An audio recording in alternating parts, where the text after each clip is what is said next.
வேலவன் ஸ்டோர்ல என்ன வேணும்னு நினைக்கிறியோ எல்லாமே நீ வாங்கலாம். நம்ம பண்ற படங்களுக்கு எல்லாமே மேக்ஸிமம் இங்க தான் ஷாப்பிங் பண்ணியிருக்கேன் நான். Velavan stores, Usman road, T Nagar, Chennai மற்றும் தூத்துக்குடி. சட்டமன்றத்திலே உண்மையைத்தான் சொல்ல வேண்டும். உண்மைக்கு மாறான தகவல்களை சொன்னா அது உரிமை மீறல்.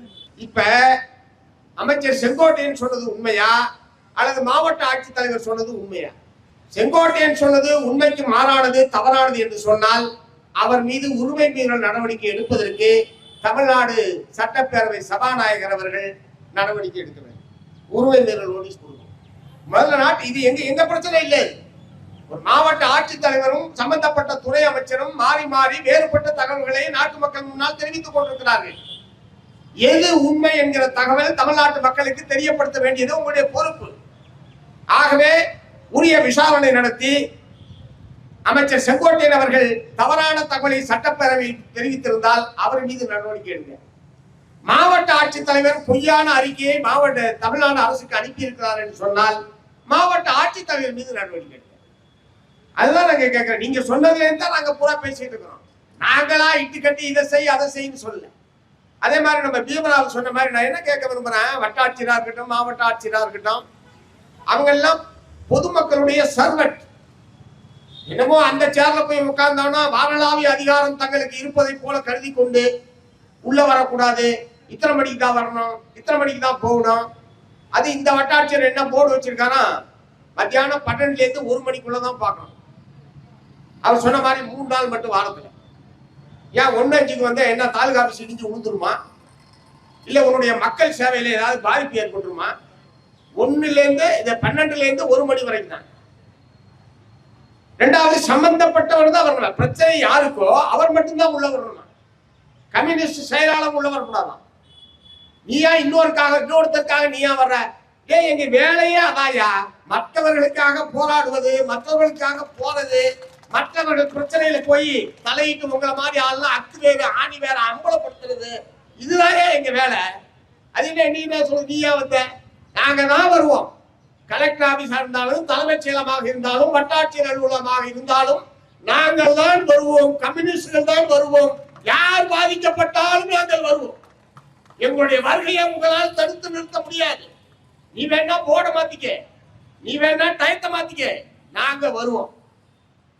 ஆனா அவர் கண்டிஷன் போட்டிருக்காரு, நீ வரக்கூடாது. அதை ஒட்டிதான் இந்த கணக்கெடுப்பை நடத்துறாரு. யாரெல்லாம் கம்யூனிஸ்ட் இருக்காங்க, சிபிஐ யாரு, சிபிஐ யாரு இருக்கா, இந்த கணக்கெடுப்பு நடத்தா அதை வச்சுக்கிட்டு ஒருவேளை வெளியே ஏதாவது விளம்பரம் போர்டு வைக்கலாம்னு நினைச்சாரான்னு தெரியல. புஜயம்பாறையில சண்முகம் கம்யூனிஸ்ட், சிபிஎம் இந்த மாதிரி ஆள்லாம் வந்தா உள்ள விடாதாலும் போர்டு கீடு வைக்கலாம்னு முடிவு பண்ணியிருந்தாரான்னு தெரியல. இல்லைன்னா எதுக்கு இந்த கணக்கெடுப்பு? அரசாங்கமே அந்த மாதிரி கணக்கெடுப்பு நடத்த சொல்ல, மத்திய அரசு அந்த மாதிரி கணக்கெடுப்பு நடத்த சொல்ல. அவசர நிலை காலத்தில் இத்தகைய நிலைமை என்பது கிடையாது. அது யாருக்கிட்ட? பல 144 தடை உத்தரவை மீறிய வரலாறு படைத்தவர்கள் நாங்கள். 144 மதிக்காத நாங்கள் உங்களுடைய போர்டையா மதிக்க போறோம்? கொஞ்சமாக அறிவு இருக்கணும்ல. எத்தனை முறை 144 தடை உத்தரவை சந்தித்த இயக்கம் இது. கீழத்தஞ்சை மாவட்டத்தில் அநேகமாக பல மாத கணக்காக 144 தடை உத்தரவை சந்தித்தவர்கள் நாங்கள். கடைசியாக நீதிபதி தினகரனுடைய நில போராட்டத்தில் 144 தடை உத்தரவு கலைஞர் ஆட்சி காலத்திலே போடப்பட்டது. 144 தடை உத்தரவை மீறிதான் அந்த நில போராட்டம் என்பது நடைபெற்றது. ஆகவே யார்கிட்ட நீங்க நாங்க போர்டு வச்சுட்டோம், நாங்க உத்தரவு போட்டுட்டோம், ஆகவே இதுதான் நாங்க நடைமுறைப்படுத்துவோம். சுதந்திரத்திற்கு முன்பாகவும் கம்யூனிஸ்ட் கட்சி தடை செய்யப்பட்டிருக்கிறது. விடுதலைக்கு பிறகும் கம்யூனிஸ்ட் கட்சி தடை செய்யப்பட்டிருக்கிறது. சட்டத்தால் தடை செய்யப்பட்டதை தவிர எங்களுடைய தோழர்களுடைய இயக்கத்தை ஒருவனாலும் தடை செய்ய முடியவில்லை என்பதுதான் எங்களுடைய வரலாறு. தயவு செய்து இருக்கக்கூடிய அதிகாரிகள், இருக்கக்கூடிய அமைச்சர்கள் கம்யூனிஸ்ட் கட்சியினுடைய, கம்யூனிஸ்ட் இயக்கத்துடைய வரலாறு நூல்களை நீங்கள் படியுங்கள். நீங்க தேடியெல்லாம் அலைய வேணாம். இல்லைன்னா நாங்க ஒரு பெரிய நூலகம் வச்சிருக்கோம் எங்களுடைய மாநில குழு அலுவலகத்துல. அங்க எடுத்துட்டு போய் படிங்க. நீங்க அங்க உட்கார்ந்து கூட படிக்க வேணாம். இல்லை என்றால் ஒரு பெரிய பதிப்பகத்தை நாங்கள் நடத்தி கொண்டிருக்கிறோம், பாரதி புத்தகாலயம் என்று சொல்லி. அறிவாலயத்துக்கு அருகிலே தான் இருக்கிறது அது. அங்க போய் கேட்டீங்கன்னா எங்கள் சம்பந்தப்பட்ட எல்லா நூல்களும் பகிரங்கமாக கிடைக்கும். அதை வாங்கி படிங்க. முதல்ல யாருக்கிட்ட என்ன மாதிரி நடந்துக்கிட்டு, யாரை எதிர்த்து எத்தகைய உத்தரவு போட்டா நீங்க போடுற உத்தரவுக்கு ஒரு மரியாதை இருக்கணும்ல. நீங்க போடுற உத்தரவுக்கு ஒரு மரியாதை இருக்கணும்ல. நீங்க போடுற உத்தரவை யாருக்கிட்ட போட்டோம்? கம்யூனிஸ்ட்கிட்ட போய் உத்தரவு போட்டு அதை பூரா நீங்க மதிச்சு நடந்தீங்க அப்படின்னு சொன்னா அதை மதிக்கணுமா மிதிக்கணுமான்றது நாங்க தான் முடிவு பண்ணுமே தவிர வேற எவனும் எங்களுக்கு உத்தரவு போட முடியாது. நான் திட்டவட்டமா சொல்ல விரும்புறேன். அதை மதிக்கணுமா மிதிக்கணுமா என்பது நாங்கள் முடிவெடுக்க வேண்டிய விஷயமே தவிர அதிகார வர்க்கம் எங்களுக்கு உத்தரவிட முடியாது. ஆகவே தலைமைச் செயலாளர் சாய்குமார் அவர்கள் 27, 28 அவர் அந்த கூட்டத்தை நடத்துறாரு. 28க்கு பிறகு அத்தகைய சுற்றறிக்கை கூட்டத்தில் விவாதிக்கப்பட்ட விஷயங்கள் சம்பந்தமாக ஏனென்றால் 25ஆம் தேதி 26ஆம் தேதி நாடு முழுவதும் நடைபெற்ற நீட் தேர்வுக்கு எதிரான போராட்டம் என்பது முடிவுக்கு வந்து விட்டது. மத்திய கல்வி அமைச்சர் தர்மேந்திர பிரதான் ராஜினாமா செய்து விட்டார். அதோடு அந்த போராட்டம் முடிந்தது. டெல்லியில் நடைபெற்ற போராட்டத்தை தொடர்ந்து தமிழ்நாட்டில் இந்திய மாணவர் சங்கமும் இந்திய ஜனநாயக வாலிபர் சங்கமும் அனைத்து இந்திய மாணவர் பெருமன்றம் உள்ளிட்ட இடதுசாரி அமைப்புகள் தமிழ்நாட்டிலே நாங்கள் போராட்டத்தை முன்னெடுத்தோம். அந்த போராட்டம் 26ஆம் தேதி முடிந்து விட்டது. 28ஆம் தேதி ஒரு கூட்டம் நடத்தி அதை பற்றி விவாதிக்கிறார். இதற்கு பிறகு கல்லூரிகளில் பல்கலைக்கழகங்களில் இடதுசாரி மாணவர்கள் போராட்டத்தில் நடத்தக்கூடிய போராட்டத்தில் மாணவர்கள் கலந்து கொள்ளக்கூடிய மாணவர்கள் சம்பந்தமாக கண்காணிக்க வேண்டும், அவர்களை ஒழுங்குபடுத்த வேண்டும். என்ன ஒழுங்குபடுத்த போற நீ? அப்படின்னா என்ன இடதுசாரி மாணவர்கள் மட்டும்தான் ஒழுக்கமற்றவர்களா? ஏபிவிபி மாணவர் அமைப்பை சார்ந்தவர்களா ரொம்ப ஒழுக்கமானவனா? ஏன் எஸ்எஃப்ஐ ஏன் இடதுசாரி மாணவர்கள் அமைப்புகளை மட்டும் நீங்கள் குறிப்பிடுகிறீர்கள்? எல்லா கட்சிக்கும் தானே மாணவர் அமைப்பு இருக்கு. திமுகவுக்கு மாணவர் அமைப்பு இருக்கு, அதிமுகவுக்கு மாணவர் அமைப்பு இருக்கு, பாரதிய ஜனதா கட்சி RSS உடைய ஏபிவிபி என்பது இருக்கிறது. ஏன் அதெல்லாம் குறிப்பிடாம இடதுசாரி மாணவர்கள் அமைப்புகளை மட்டும் எதற்காக நீங்கள் குறிப்பிடுகிறீர்கள்? அது என்ன தடை செய்யப்பட்ட அமைப்பா? அது என்ன ஜனநாயகத்துக்கு விரோதமாக செயல்படுகிற அமைப்பா? சொல்ல போனால் ஜனநாயகத்துக்கு விரோதமாக காவல்துறை தான் நடந்து கொண்டிருக்கிறது. ஜனநாயகத்துக்கு விரோதமாக அதிகார வர்க்கம் தான் நடந்து கொண்டிருக்கிறது.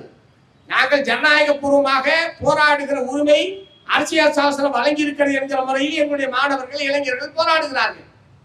கல்வியை பாதுகாக்க, கல்வி உரிமையை பாதுகாக்க, கல்விக்கு இருக்கக்கூடிய மோசடி மொள்ளமாடித்தனம் முடிச்சவித்தனத்தை எதிர்த்து எங்களுடைய மாணவர்கள் நாடு பூரா போராடி கொண்டிருக்கிறார்கள். சட்டப்படி தான் நாங்கள் அந்த போராட்டத்தை நடத்தி கொண்டிருக்கிறோம். அதை தடுப்பதற்கு, அதை முறைப்படுத்துவதற்கு உங்களுக்கு உரிமை இருக்கிறதே தவிர தடுப்பதற்கு உங்களுக்கு யார் அதிகாரம் கொடுத்தது? ஆனால் தடுக்கிற நடவடிக்கையில் தான் தமிழ்நாடு காவல்துறை தொடர்ந்து ஈடுபட்டுக் கொண்டிருக்கிறது. நீங்கள் தான் சட்டவிரோதமாக நடந்து கொண்டிருக்கிறீர்களே தவிர நாங்கள் அல்ல. எங்களுடைய மாணவர்கள் போராடுகிற போதெல்லாம் போராடுகிற மாணவர்கள் எண்ணிக்கையை விட 2 மடங்கு 3 மடங்கு காவல்துறையை கொண்டு வந்து குவித்து அச்சுறுத்துவது, கொன்று கூடவே விடாமல் தடுப்பது, போராட்டத்தை துவங்க விடாமல் தடுப்பது போன்ற எல்லா விதமான சட்டவிரோதமான நடவடிக்கையில் ஈடுபடுவது தமிழக காவல்துறை. நீங்கள் ஒழுங்குபடுத்த வேண்டியது காவல்துறையே தவிர மாணவர்களை அல்ல. எங்களுடைய மாணவர்களை விட சிறந்த ஒழுங்கான ஒழுக்கமான மாணவர்களை வேற எங்கேயுமே நீங்கள் காண்பிக்க முடியாது. அது நாங்கள் சுய ஒழுக்கத்தை நாங்கள் கற்றுத் தருகிறோம். ஒரு அமைப்புக்கு உட்பட்ட மாணவர்கள் என்கிற முறையில் அவர்கள் சட்டத்துக்கு உட்பட்டு எப்படி சிறப்பாக செயல்பட வேண்டும் என்பதற்கான பயிற்சியை நாங்கள் அளிக்கிறோம். இந்திய மாணவர் சங்கத்தின் முழக்கம் என்னன்னு தெரியுமா உங்களுக்கு? படிப்போம் போராடுவோம், போராடுவோம் படிப்போம் சொல்லல, ஸ்டடி அண்ட் ஸ்ட்ரகிள் என்பதுதான் எங்களுடைய முழக்கம். மாணவர்களுக்கு படிப்பு முதன்மையானது, முக்கியமானது. படிப்புக்காக போராடுவோம் என்பதைத்தான் நாங்கள் நாடு முழுவதும் நடைமுறைப்படுத்திக் கொண்டிருக்கிறோம். எங்களுடைய அமைப்புகள் வரக்கூடிய மாணவர்களுக்கு அதைத்தான் நாங்கள் கற்றுத்தந்து கொண்டிருக்கிறோம்.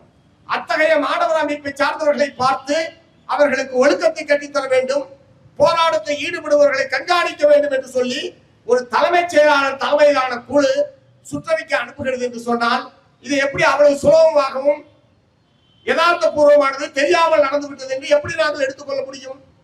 அவ்வளவு விவரம் இல்லாத ஆளை எதுக்கியா தலைமைச் செயலாளர் வச்சிருக்கிறேன்? நீங்க சொல்றதுக்கு வாதத்துக்கே வச்சீங்க. அவ்வளவு விவரம் இல்லாத ஆளை, தப்பும் தவறமா அறிக்கை வெளியிடுற ஒரு ஆளை எதுக்கு தலைமைச் செயலாளர் வச்சிருக்கிறேன்? நீக்கு வேணா IAS தகுதி வாய்ந்த தலைமைச் செயலாளர் பொறுப்பை நிறைவேற்றுவதற்கு பொருத்தமான தகுதி வாய்ந்த IAS அதிகாரிகளே தமிழ்நாட்டில் இல்லையா? இவர் எங்கேயுமே வந்தார்ல, அதே மாதிரி இல்லைன்னா ஒரு வேலை இல்லைன்னு நீங்க முடிவு பண்ணீங்கன்னா, எங்களுக்கு தெரிஞ்ச நிறைய திறமை வாய்ந்த பொருத்தமான நிறைய IAS அதிகாரிகள் தமிழகத்திலே இருக்கிறார்கள். கூடுதல் தலைமைச் செயலாளர் என்ற பொறுப்பிலேயே ஒரு 10-20 பேர் இருக்காங்க. ஏன்னா அவங்க எல்லாம் ஒரு தலைமைச் செயலாளர் ஒருத்தர் தானே இருக்க முடியும். அதனால கூடுதல் தலைமைச் செயலாளர் 10-20 பேர் இருக்காங்க தமிழ்நாட்டில். ஒருவேளை இங்க இருக்கிற யாருமே லாய்க்கு இல்ல அப்படின்னு நீங்க முடிவு பண்ணா வெளியில இருந்து கூட கொண்டு வாங்க. நான் என்ன கேட்க விரும்புறேன், இவருக்கு எதுக்கு பதவி நீட்டிப்பு? இரண்டாவது, இவர் இங்கிருந்து ப்ரமோஷன் அல்லது பதவி நியமனம் செய்யப்பட்டவர் அல்ல. திரு சாய்குமார் ஐஏஎஸ் அவர்கள் இங்கு நியமனம் செய்யப்பட்டவர் அல்ல, தேர்தல் ஆணையத்தால் நியமனம் செய்யப்பட்டவர். நியமனம் செய்யப்பட்டவரை மேலும் நீங்கள் பதவி நீட்டிப்பு வழங்குகிறீர்கள். எதற்காக பதவி நீட்டிப்பு வழங்கணும்? பதவி நீட்டிப்பில் இருக்கிறவரை பதவியிலிருந்து நீக்கிடுங்க. நிரந்தரமான ஒரு தலைமைச் செயலாளரை பதவியில நீங்க போட்டுங்க. கம்யூனிஸ்ட போடணும்னு நாங்க சொல்லல, உங்களுக்கு வேண்டியாலே நீங்க போட்டுக்கீங்க. இடதுசாரியோ முற்போக்கோ பிற்போக்கா இருந்தாலும் புறம்போக்கா இருந்தாலும் உங்களுக்கு பிடிச்சதுனா நீங்க போட்டுங்க, எங்களுக்கு அது பிரச்சனை இல்லை. ஆனா இவர் நீடிக்கக்கூடாதுன்றது மட்டும்தான் எங்களுடைய கோரிக்கை. இவர் நீடிக்கப்படாது. இந்த மாதிரியான ஒரு தவறை செய்தவர் அந்த பொறுப்பை நீடிக்க கூடாது என்பதுதான் எங்களுடைய கோரிக்கை. உடனடியாக அதன் மீது எப்படி உயர்கல்வி ஆணையர் சுற்றறிக்கை அனுப்பினால் அவருக்கு விளக்கம் கேட்டு விசாரணை விளக்கம் கேட்டு நீங்கள் நோட்டீஸ் அனுப்பியிருக்கிறீர்கள். இதற்கு மூல காரணமாக இருந்தவர் சாய்குமார் ஐஏஎஸ் தலைமைச் செயலாளர் அவர்கள்.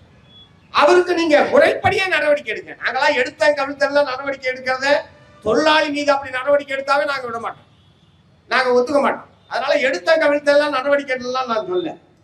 உயர்கல்வி ஆணையருக்கு நீங்க விளக்கம் கேட்டு நேற்று மாலை நோட்டீஸ் அனுப்பியிருக்கீங்கல்ல, அதே மாதிரி சாய்குமார் ஐஏஎஸ்க்கு நீங்க நோட்டீஸ் அனுப்புங்க. எப்படி இந்த மாதிரி ஒரு கூட்டம் நடத்துனீங்க?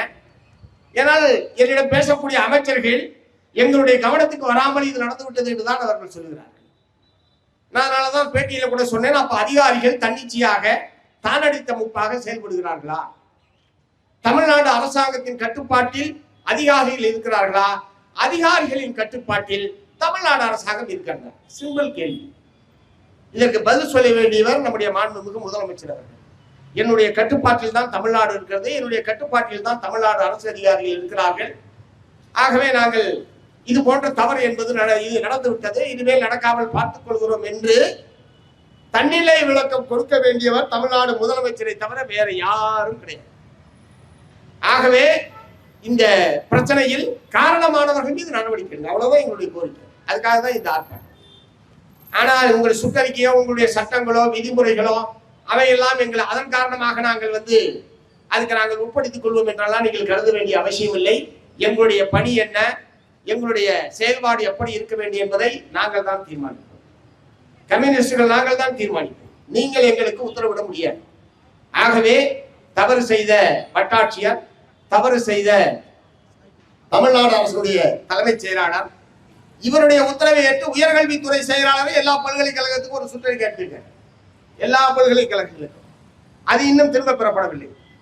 கமிஷனர் போட்டது மட்டும்தான் திரும்ப பெற்றிருக்காங்களே தவிர பல்கலைக்கழக பதிவாளர்களுக்கு அனுப்பப்பட்டது, டெக்னிக்கல் எஜுகேஷன் டைரக்டருக்கு அனுப்பப்பட்டது, இவையெல்லாம் இன்னும் திரும்ப பெறப்படவில்லை. அந்த சுற்றறிக்கைகளும் திரும்ப பெறப்பட வேண்டும். சுமூகமான நிலைமையில் நாங்கள் இந்த அரசாங்கத்துக்கு இது ஆட்சி அமைவதற்கு, ஆட்சியில் தொடருவதற்கு மார்க்சிஸ்ட் கம்யூனிஸ்ட் கட்சி ஆதரவு கொடுத்திருக்கிறது, இந்திய கம்யூனிஸ்ட் கட்சி ஆதரவு கொடுத்திருக்கிறது. இது தெரியாதவரா தலைமைச் செயலாளர், இதை தெரியாதவரா வட்டாட்சியர், மாவட்டாட்சியர்? ஆகவே இடதுசாரிகளுடைய ஆதரவோடு தான் இந்த அரசு நீடிக்கிறது என்று தெரிந்ததற்கு பிறகும் இடதுசாரிகள் மீது இத்தகைய நோக்கப்பூர்வ உள்நோக்கத்தோடு இத்தகைய அறிக்கைகள்லாம் அனுப்பப்படுகிறது, சுற்றறிக்கை அனுப்பப்படுகிறது என்று சொன்னால் அவர்களை வைத்துக் கொண்டு நீங்கள் ஆட்சியை நடத்தப் போகிறீர்களா? இடதுசாரிகளை வைத்துக் கொண்டு ஆட்சியை தொடரப் போகிறீர்களா? இதுதான் அடிப்படையான கேள்வி. ஆகவே இந்த நடவடிக்கைகளை எங்களால் சகித்துக் கொள்ள முடியாது. இதற்கு ஒரு நிரந்தரமான முற்றுப்புள்ளி வைக்கக்கூடிய வகையிலேயும் இந்த பிரச்சனை சுமூகமான முறையில் தீர்க்கப்பட வேண்டும். இந்த பிரச்சனை அமைதியான முறையில் தீர்க்கப்பட வேண்டும். அது எங்கள் கையில் இல்ல, தமிழ்நாடு முதலமைச்சர் கையில் இருக்கிறது என்று சொல்லி வாய்ப்புக்கு நன்றி கூறி நிறைவு செய்கிறேன். வணக்கம்.